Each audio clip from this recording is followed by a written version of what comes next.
Guys, things they happen here. See Brighto and Wathoni under the sheet. That's a nice one. That was nice one. You're definitely sleeping now. Watching you sleep.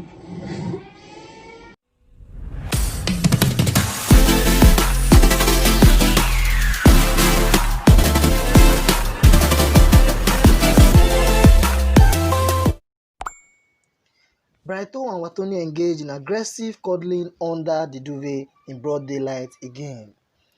Brighto and Wathoni have been spotted kissing and touching under the duvet for the second time, and it wasn't even midnight. The two have become inseparable in the past few days, and to be honest, seeing them together is just beautiful. Not long ago, the two were spotted under the duvet in what seems to be a knacking affair. Another video of them circulating on social media has them hiding under the duvet and doing their usual kissing and knacking in the early hours of the morning, with a lot of movement could be seen.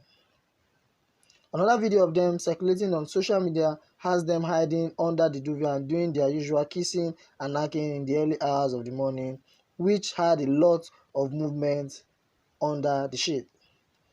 So guys, I think Brighto and Wathoni are having the best time of their life right now, as they've been seen everywhere in the lockdown house. Guys, what do you think about Brighto and Wathoni's relationship? Do you think Brighto feels same way about Wathoni? Because from all indication, Wathoni is truly in love with Brighto. Guys, let me know your thoughts in the comment section below. And also, if this is your first time of viewing, please don't forget to subscribe and also hit on the bell icon to get new notification when a story drops.